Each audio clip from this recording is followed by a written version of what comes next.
bertaratu. Esan dudanean, beste ekimen bat etorri zait burura. Bertatik bertara.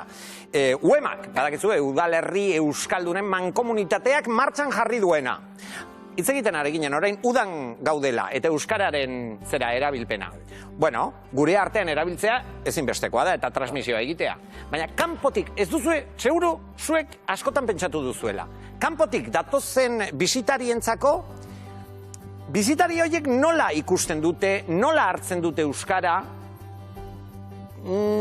ze nolako irudia daukate, irudia edo benetan ikusgarria izaten alda, edo ikusten aldute erraz euskara gure herrira datozenean.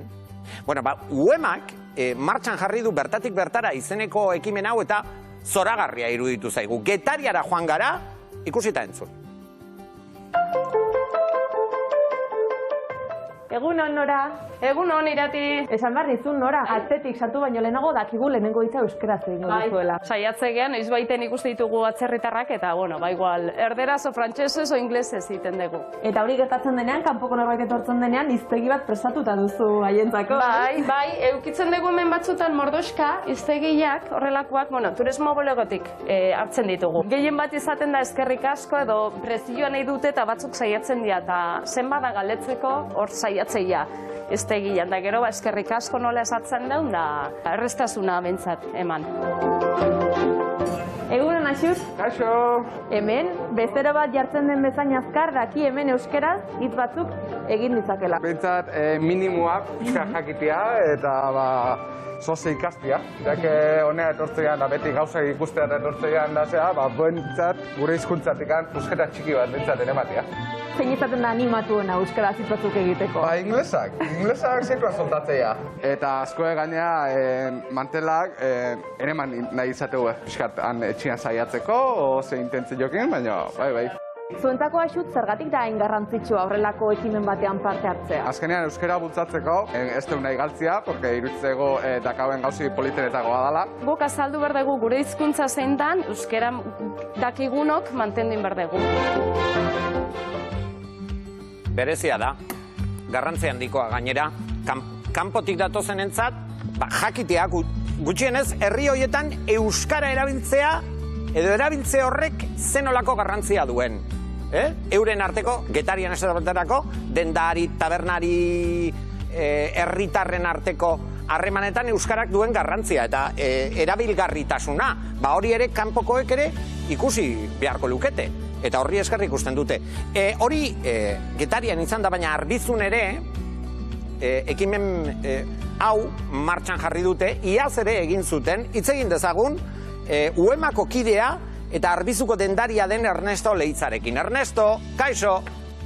Opa, gabon, Claudio. Aizu, Ernesto, benetan berezia iruditu zaigu, oso berezia eta oso baliogarria iruditu zaigu ekimen hau. Kanpoko jendea zuen herrira joaten denean, zenolako jarrera izaten du euskara ikusten dutenean, edo hori sentitzen dutenean? Bueno, hasieran izaten da harridura, ez? Ikusten dute jabetzen dira hain desberdina dela, ez dutela zer ulertzen, ez?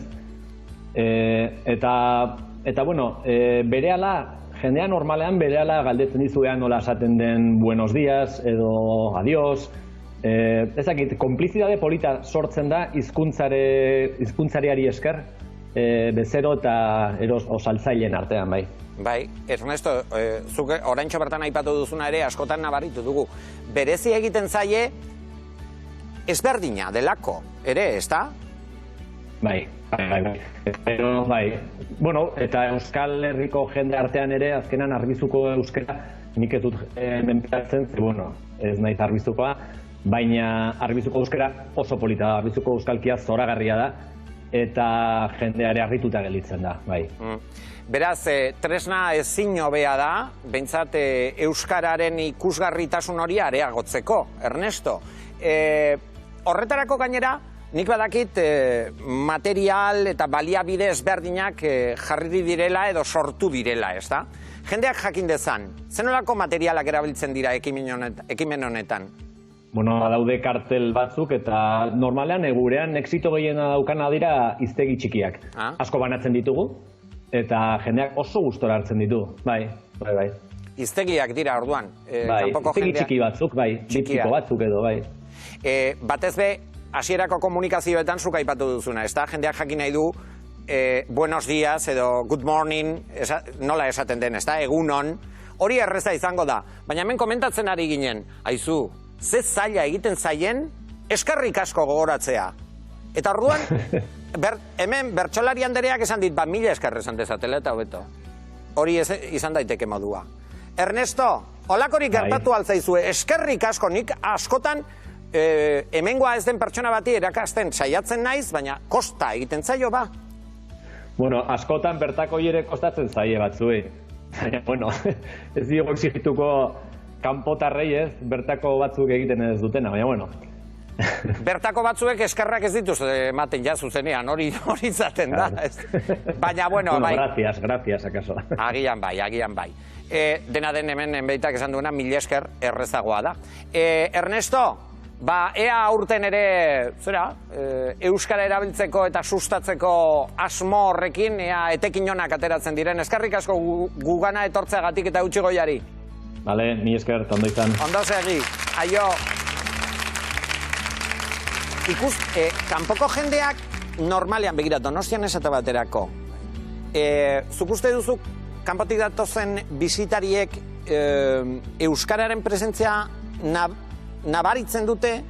Hombre, nik uste, baiez, nabaritu bai. Beste gauza bada, gero horrek ze esfortzu suposatzen dion, eta bere sensibilitatea nolakoa dan. Segun eta ze hizkuntzatatik datorren, euskararako pauso hori ematea, erresagoa izango da edo ez, baina dominatzeko hizkuntza batetik baldin badator, eta uste baldin badu euskera, ezer gutxi balio duela, horrek ez du pauso minimorik ere emango. Neri esfortzu hori egitea, hiztegitxoak eta egoera konkretuetarako planteatzea oso ondo iruditzen zait, baina horrek eskatzen du besteen aldetik, erabiltzaile posiblearen aldetik ere, pauso hori ematea. Bueno, begira, nik egingo nuke hiztegitxoa eta bide batez, hiztegitxoan ere, Donostian ez baterako eta beste toki batzutan pintxoak ez dira platerean jartzen, banan jarri da. Hori da, nik egiten dudan ekarpena. Ze hori beste gauza bat da. Egia da. Baina orduan ja ohiturak ere irakatzi. Bueno, baina, euskal ohiturak. Bueno, baina jendeak egingo ikusten duena, zuk zer egiten duzu kanpoan pasenean. Ez gaztelaniaz esaten dute, ahí donde fueres, haz lo que vieres. Haz lo que vieres. Orduan, saiatzen naiz neu ere, nik platerrik ez dut hartzen. Ematen badiate ere, nik platerrik ez dut naiz. Nik banan hartzen. Ez da, agirre, pero pukara zaharrak, agurea. Dana dala eta gaira itzulita. Gaitik ez naiz joan, pintxoak ere, euskararekin zerikusia dutenak, Egia dela askotan, kanpotik datozenei, batzutan, segun eta zein lekutara iristen diren, kosta egingo zaiela euskara ikustea, eta batzutan, guk ere badaukagula, ez dut esango errua eta guztiok, baina badago gauza bat, bizitza guztian atentzioa mandidana, eta da, pertsona badatorrenean guk ez dakigun hizkuntza batean hitz egiten, adibidez, inglesez badator igual, zerbait esplikatzeko moduan, modatu zaitezke, baina demagun inglesez ere, gutxi dakien alemaniar batekin, zergaitik jendeak egiten du gaztelania. Hori da, ulertzen ez dudan gauza bat, zein porta dio euskerarik ez gaztelaniarek ez dakien pertsona bati, gracias, mil esker, edo thank you. Berak, ez dakiez bat ez beste orduan, zergaitik askotan guk txikitu arazitako hizkuntzetako hiztunok, gure komplejuekin, batzutan nola sartzen dugun zentzu horretan hanka, ez? Ez dugu ikusarazten benetan daukaguna. Bai, horri gehituko nioke, eta mesedez ez oiukatu. Ez oiukatu. Baina hori hizkuntza guztietan egiten da. Hori guztietan, baina baita ere, zer moduz! Ez da oiukatu behar, ez baitira gorrak. Aizue, badakizu zer gertatu den? Ipini dugun irudiaren asuntoarekin? Jendea, hasi da, WhatsAppak bidaltzen. Orain hobeto ikusten dugu, zelen izan dugu.